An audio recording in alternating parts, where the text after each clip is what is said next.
Okay, so in this tutorial, I'm going to be showing you how to use Google Gemini in our MERN stack project. So let's get started. So you should know how to install React in your client folder, okay, and know how to use React. And you just need to install Axios, or you could just use the Fetch API if you're comfortable with that. But I'm going to use Axios. You're free to use whichever one you want. And in the server, just create a node application using npm init, okay? You should know how to set up your server on the backend. Don't worry about these. I'm just gonna keep things simple for this tutorial and not use the routes, just gonna use the base routing, okay? And this is the setup of how everything is going to be. And this is going to be what we're going to create eventually, okay? How we're going to work with Google Gemini to try and chat with it. But I'm just going to give you a simple example of it right now and console log the response in our console, okay? By making a request to our backend.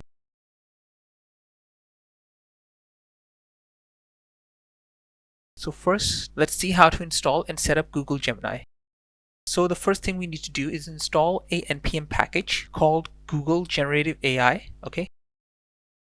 So that is npm I at google/generative-AI and press enter. While this is installing, I need to tell you that we need a API key to connect to Google Gemini. So let me show you how to get that. So go into Google and type in Google Gemini Developer, okay? That will give you Google AI for developers, and click on Get a Gemini API Key. Then click on Get a Gemini API Key in Google AI Studio. Then click this button. Here you can create a API key, okay? Now select one of the projects. I have created this project, and then I'm going to click Create API Key in existing project. If you have not created a project, you will just be prompted to create one. Just do that. It's simply filling up a form, okay? It's nothing complicated.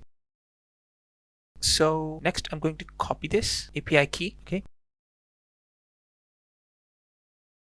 And close this. Google Gemini has ended up installing. I'm going to start the server.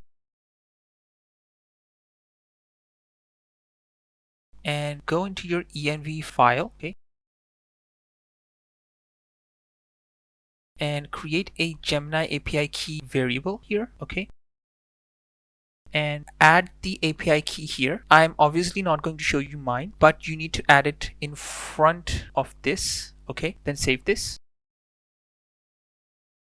I should close and start this up again so that it has taken in the environment variable, okay? Then just close this. And now I'm going to close the terminal. So here I'm going to acquire the package that we just installed in our backend.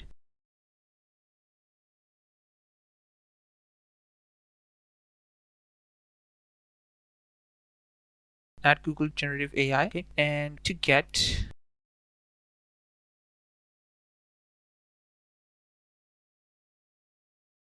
the constant, I'm going to call this Gen AI, okay? And it's going to be equal to the new Google Generative AI, okay? And here, what you're going to do is give it the key, okay? Our API key. We need to give it that. So process.env. Gemini API key, okay? Or you can just go in, copy this, and paste it here, okay? That's also an option. So after this, to specify our model, what we're going to do is do wait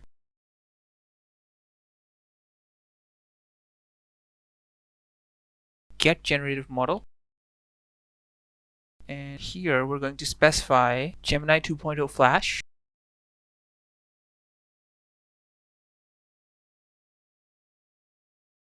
Okay. And let's see. Next is going to be the result. And I'm getting the complete result. I want to show you what the result will be first so that you can just take the context if you want and just give that to the front end. Okay. So it's going to be await. And this has to be an asynchronous function. I just want to tell you that. So model dot generate content. Okay, so in this we'll pass in our prompt. Okay, and I haven't created that yet, so I'm gonna create it here.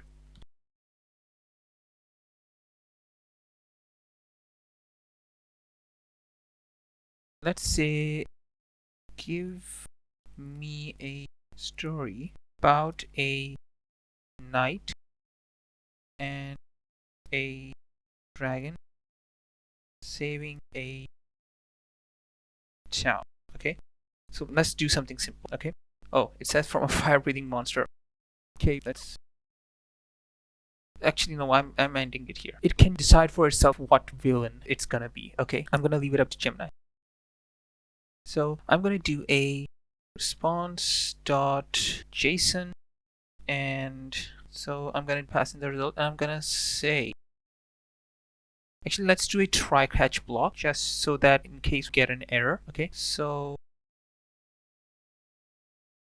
dot status, I'm gonna cut this and I'm gonna put it in the try block, and it's going to be 200, and just gonna need this. This is going to be 400 if I get an error. Error.sh. Okay. Error. Okay. So if nothing goes wrong, everything should work fine. Okay. So I'm gonna save this. Okay, and I'm not gonna send anything to the front end right now. I'm just gonna get a response here. Okay, and I'm gonna use Thunder Client, and you're free to use whatever you think is good, like Postman or something else like that, but I'm gonna use this one. Okay, so I'm gonna make a request to the backend, and let me just check. So API, it's a post request. Okay, so I'm gonna make a request and see what the response will be if everything was done right. So let's see the response. Must provide a model name.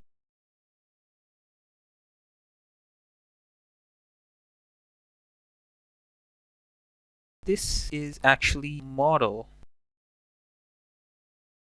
This was supposed to be like this. Let me just confirm this. Yeah, model params, and I need to pass in the model. So now I'm going to make a request again.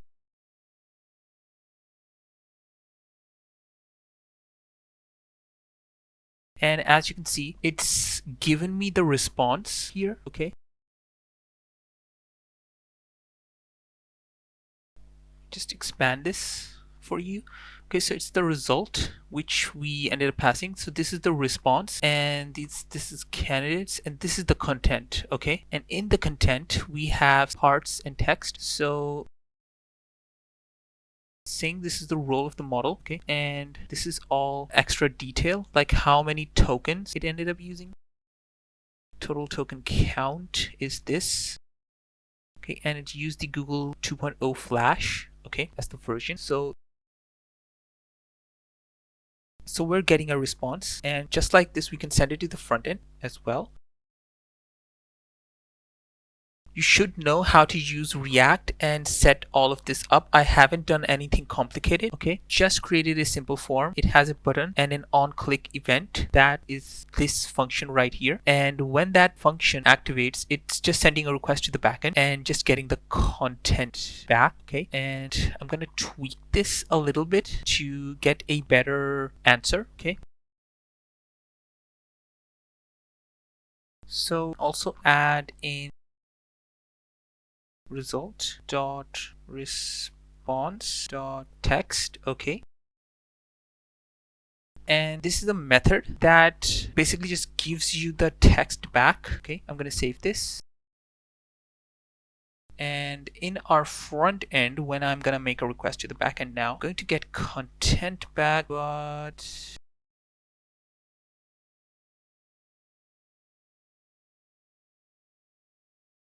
okay, so here I'm just going to submit a request. Okay, we got a response back, data, and this time it's giving just the answer. Okay, and if I hover over this, you can see the whole answer. Okay, So this ended up being longer than I wanted it to be. So in the next tutorial, I'm going to show you how to add that streaming text effect that you see, and I'm going to show it to you here. Okay, I'm going to show you the text appearing here when we make a request to the backend. Okay.